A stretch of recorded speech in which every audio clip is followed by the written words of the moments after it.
نحمده ونصلی علی رسولہ الکریم۔ کل کے درس میں یہ بات آئی تھی، گناہ کبیرہ جو گناہ ہیں ان کے کفارے اور ان کے معاف ہونے کے لیے واحد ذریعہ ہے کہ توبہ استغفار کریں۔ توبہ استغفار کے کچھ شرائط تھے جس کا ذکر آیا، اور یہ بھی یاد رکھیں کچھ ایسے گناہ ہیں بڑے، وہ بڑے ہی خطرناک ہیں اور ایمان کو ضائع اور برباد کرنے والے ہیں، اور کچھ عمل ایسے ہیں کہ وہ اللہ تبارک و تعالیٰ کے بارگاہ میں قبول ہونے کے لیے آڑ بن جاتے ہیں۔ یعنی اگر وہ عمل ہے تو اعمال اللہ قبول نہیں کرتا بلکہ ضائع برباد کر دیتا، اور انہی عمل کی وجہ سے کبھی اللہ عذاب بھی دیتا ہے۔ ان میں سے ایک ہے شرک، جو انتہائی خطرناک ہے۔ اللہ کی ذات میں، اللہ کی صفات میں، اور اسی طریقے سے اللہ کی عبادت میں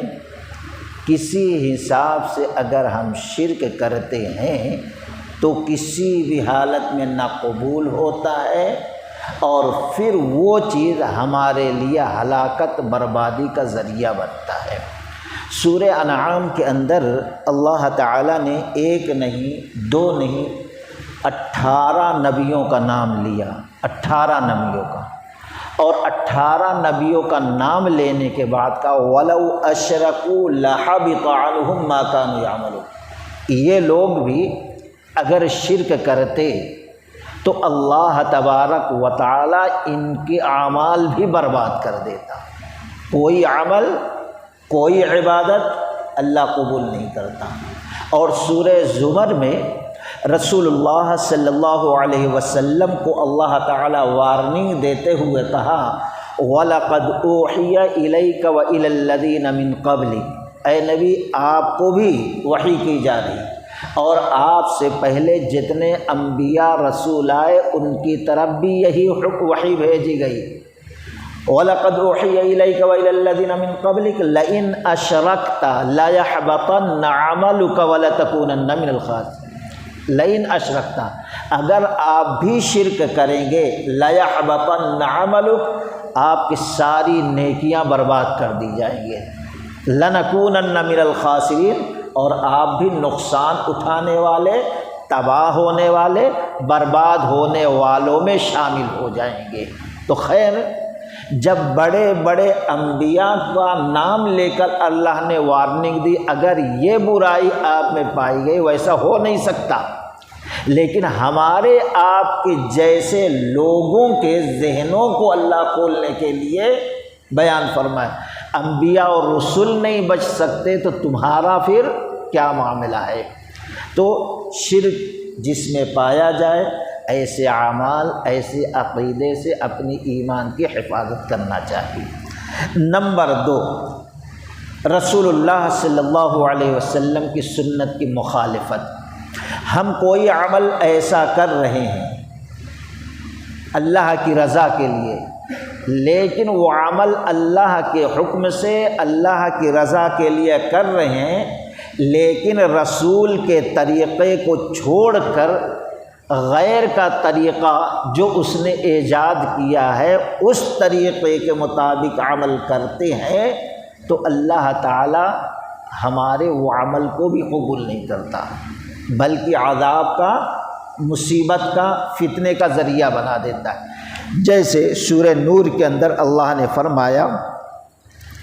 فَلْيَحْذَرِ الَّذِينَ يُخَالِفُونَ عَنْ أَمْرِهِ أَن تُصِيبَهُمْ فِتْنَةٌ أَوْ يُصِيبَهُمْ عَذَابٌ أَلِيمٌ، چاہیے کہ ڈریں جو رسول کی مخالفت کرتے ہیں، ان تصیبہم فتنہ،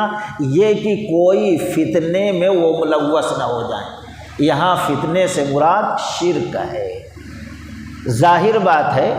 جو طریقے رسول کو چھوڑے گا، دوسرے کے طریقے کو اپنائے گا،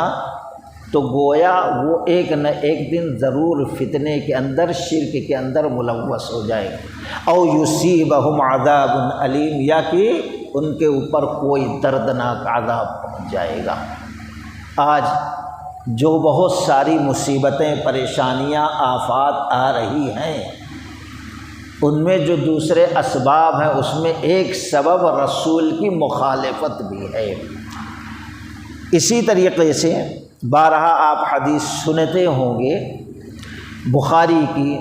اللہ کے نبی صلی اللہ علیہ وسلم کے 3 صحابی نبی کی بیوی کے پاس آئے اور پوچھا کہ اللہ کے نبی صلی اللہ علیہ وسلم کا رات میں کیا کیا عمل ہوتا ہے۔ عائشہ رضی اللہ تعالیٰ عنہ بیان کرتے تھیں، تو اللہ کے رسول کے عمل کو یہ صحابی تھوڑا کم سمجھتے ہیں، کہتے ہیں وہ تو رسول ہیں، بخشے بخشائے ہیں، ان کا کیا کرنا، لیکن ہم کفر کی زندگی چھوڑ کر آئے ہیں، ایمان اب قبول کیے، ہمارے لیے اتنا چھوٹا عمل کافی نہیں ہوگا، ہم کو اور عمل کرنا ہے۔ ایک اس میں کہتا پوری زندگی میں روزہ رکھوں گا، ایک کہتا پوری رات میں تہجد ہی پڑھتے رہوں، ایک کہتا میں کبھی شادی ہی نہیں کروں گا، اگر شادی کروں گا بیوی بچے پڑھ کے پیچھے پڑوں گا تو اعمال صالحہ نہیں کر سکتا۔ تینوں قسم کھا لیتے۔ نبی صلی اللہ علیہ وسلم کو معلوم ہوتا، آپ ان کے پیچھے جاتے ہیں، ان کو تلاش کرتے ہیں، ملتے ہیں، پوچھتے ہیں کیا تم نے ایسا کیا؟ کہا ہاں۔ کہا اللہ کی قسم تم میں سب سے زیادہ متقی میں ہوں، تم میں سب سے زیادہ میں ڈرنے والا ہوں، میں سوتا بھی ہوں اور تہجد بھی پڑھتا ہوں، روزے رکھتا ہوں، کبھی افطار بھی کرتا ہوں، میں نے شادی کی ہے، یہ میری سنت ہے، اگر کوئی شخص میری سنت سے بے رغبتی کرے گا، میری سنت کو چھوڑے گا، وہ مجھ سے نہیں، فلیسا منی، وہ مجھ سے نہیں، میرے طریقے سے ہٹک گئے۔ حالانکہ وہ کوئی گناہ کا کام کرنے کی قسم نہیں کھائے تھے، سب اچھے سے، لیکن چونکہ رسول کے طریقے سے ہٹے، اپنا طریقہ لانا چاہے، اس لیے نبی نے کہا میرے طریقے سے تم ہٹ جاؤ گے۔ کتنی بڑی وعید ہے۔ اسی طریقے سے تیسری چیز ہے ریاکاری، دکھاوا، یہ بہت ہی خطرناک گناہ ہے۔ ذرہ برابر بھی ہماری دنیا کے اندر جتنی چیزیں ہیں سب اللہ کے راہ میں صدقہ کر دیں، لیکن تھوڑی دیر کے لیے دل میں آ جائے، لوگ سنیں، لوگ دیکھیں،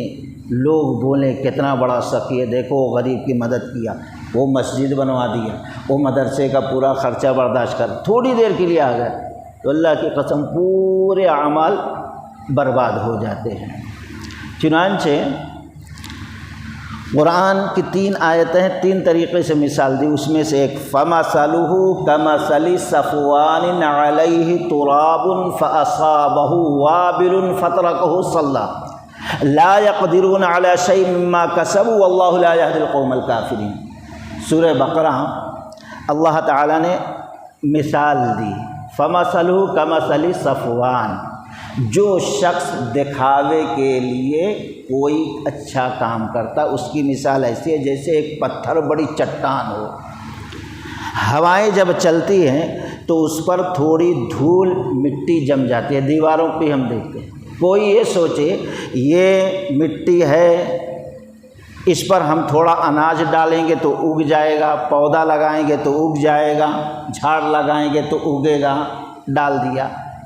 کچھ دنوں کے بعد بارش ہوئی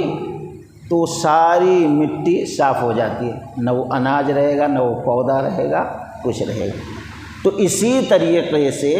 جو لوگ اچھا عمل تو کر رہے ہیں، اللہ کے لیے تو کر رہے ہیں، لیکن تھوڑا سا ان کے دل میں یہ خیال آ گیا کہ لوگ سخی کہیں، تو یہ چیز اللہ کے نبی نے کہا جیسے پتھر پہ بارش ہوئی، مٹی دھول سب بہہ گئی، کچھ باقی نہیں رہا، ایسے اللہ تعالیٰ ایسے لوگوں کی نیکیاں بھی برباد کر دیتا ہے، اس کا ذرہ برابر اس کو اجر ثواب ملنے والا نہیں ہے، بلکہ عذاب ملے گا۔ اسی طریقے سے ایک عمل ہے، مسلم شریف کی روایت ہے، یعنی حرام کمائی اگر ہے، ہمارے پاس 100 روپیہ ہے، 100 روپے میں 99 روپیہ 90 پہ 9 حلال ہے خون پسینے کی، 1 روپیہ حرام کا ہے تو اللہ کے قسم پورا حرام ہو جائے گا۔ مثال کے طور پر گھڑا بھر دودھ ہے، پورا دودھ اصلی پیور دودھ، 1 قطرہ پیشاب کا ڈال دو تو کوئی پیے گا؟ نہیں پی گا۔ اسی طریقے سے حلال کا 99 ہے، 1 روپیہ حرام کا ہے تو پورے وہ حرام ہو جائے گا اگر ملا دیا جائے۔ مسلم کی روایت ہے کہ اللہ کے نبی علیہ الصلاۃ والسلام نے فرمایا ایھا الناس اطیبوا، کہ اے لوگو تم حلال کھاؤ، حلال کو اللہ پسند کرتا ہے، اور اللہ نے نبیوں کو حکم دیا یا ایھا الرسل کلوا من الطیبات وعملوا صالحا، اے ایمان اے رسولوں کی جماعت کلوا من الطیبات، کھاؤ پاکیزہ رزق، پھر کہا وعملوا صالحا، عمل صالح کرو۔ گویا عمل صالح نماز، روزہ، حج، زکوٰۃ قبول ہونے کے لیے شرط یہ ہے کہ ہمارے غذا حلال ہو۔ پھر اللہ کے نبی نے فرمایا اللہ تعالیٰ دنیا کے سارے لوگوں کو حکم دیا یا ایھا الناس کلوا من طیبات، اے لوگوں کی جماعت تم حلال پاکیزہ رزق کھاؤ۔ پھر اللہ کے نبی علیہ الصلاۃ والسلام نے فرمایا کہ ایک شخص ہوتا ہے دور دراز سے سفر کرتے ہوئے جاتا ہے، کعبۃ اللہ تک پہنچتا ہے، بکھرے ہوئے بال ہیں، گرد و غبار، تھکا ہوا ہے، کعبۃ اللہ کا طواف کرتے ہوئے کہتا ہے یا ربی یا ربی یا ربی، اے رب بخش دے، اے رب معاف کر دے، اے رب درگزر کر دے۔ فرشتوں کو رحم آ جاتا ہے، فرشتے کہتے ہیں اللہ اتنے بڑے بڑے گنہگاروں کو آپ نے بخش دیا، یہ بیچارہ اتنی دیر سے گڑ گڑا رہا ہے، تیرے گھر میں آ کر اس کو بخشتا کیوں نہیں ہے؟ تو اللہ تبارک و تعالیٰ فرشتوں کو جواب دیتا ہے وَمَطْعَمُهُ حَرَامٌ وَمَشْرَبُهُ حَرَامٌ وَمَلْبَسُهُ حَرَامٌ، اے فرشتوں کی جماعت کیسے اس کو ہم بخش دیں، کیسے اس کے سفر کو قبول کریں، کیسے اس کے حج کو قبول کریں؟ جو کھایا اس کے اندر حرام کی ملاوٹ تھی، جو پیا اس کے اندر حرام کی ملاوٹ تھی، جو لباس پہنا اس کے اندر حرام کی ملاوٹ تھی، اور اس کی غذا جو ہے حرام کی ہوئی تو کیسے قبول کر لیں؟ اتنا خرچ کر کے اتنی پریشانی اٹھا کر جاتا ہے حج جیسا فریضہ ادا کرنے کے لیے، لیکن اللہ تعالیٰ قبول نہیں کرتا۔ تو یہ بھی ہمیں غور کرنا ہے، عمل صالح عبادت کرنے سے پہلے ہمارا کھانا پینا پہننا یہ حلال ہو، ذرہ برابر بھی حرام کی ملاوٹ نہ ہو۔ تو اختصار کے ساتھ ہم نے یہ 3-4 اعمال کا ذکر کیا، اگر یہ ہماری زندگی میں ہیں